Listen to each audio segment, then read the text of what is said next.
ప్రభునందు ప్రియులకు క్రీస్తు యేసు వారి అతి పరిశుద్ధమైన నామములు శుభములు తెలియజేయుచున్నాం. ఈ దినము హెబ్రోన్ క్యాలెండర్ వాగ్దానము, బహుగా సంతోషించుడి నీ రాజు నీతిపరుడు.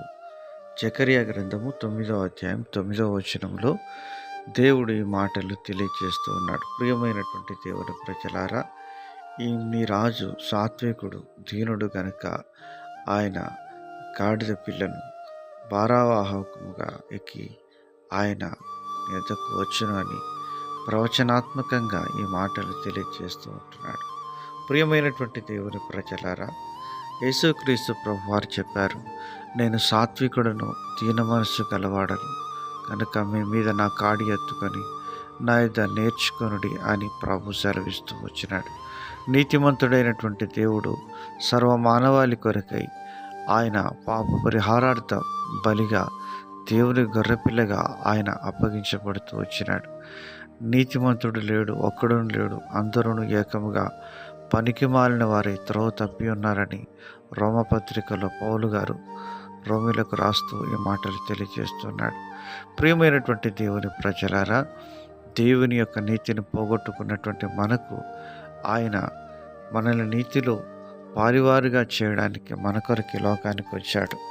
ఆయన ఏ రీతిగా మన కొరకు బలిగా అర్పించబడుతూ వచ్చినాడంటే, హెబ్రీ పత్రిక 7వ అధ్యాయం 26వ వచనంలో, పవిత్రుడును నిర్దోషియు నిష్కల్మషుడును పాపులను చేరక ప్రత్యేకముగా ఉన్నవాడును ఆకాశ మండలము కంటే మిక్కిలి హెచ్చైన వాడునైనా ఇట్టి ప్రధాన యాజకుడు మనకు సరిపోయినవాడు. నిజమే, ఈ ప్రధాన యాజకుడు ప్రభు అయిన యేసుక్రీస్తు వారే.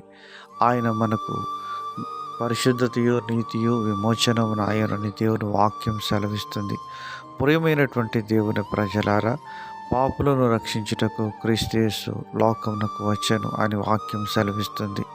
మన యొక్క పాప సంబంధమైన జీవితంలో నిత్య నరకానికి మనం వెళ్ళిపోకుండా దేవాతి దేవుడు మనల్ని ప్రేమించి మన కొరకై తాను ఈ లోకానికి దిగివచ్చి మన పాపమును బట్టి మనం శత్రులమైంటుండగా దేవుడు తన కుమారుడైన యేసుక్రీస్తు ద్వారా మనకు విడుదలను విమోచనం ప్రసాదించడమే కాకుండా ఆ కుమారుడైన యేసుక్రీస్తు సహవాసంలోనికి దేవుడు మనల్ని పిలుస్తూ వచ్చినాడు.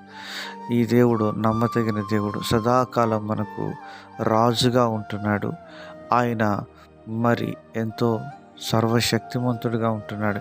ఇంత గొప్ప క్రయము చెల్లించిన రాజాది రాజుకు, దేవాతి దేవునికి మనం ఏమిచ్చినప్పటికీ మనం రుణస్థులనుగానే మిగిలిపోతుంటున్నాం. కనుక మన జీవితకాలం అంతా కూడా ప్రభువును స్తుతించుటకు దేవుడు మనకు సహాయం చేయనుగాక.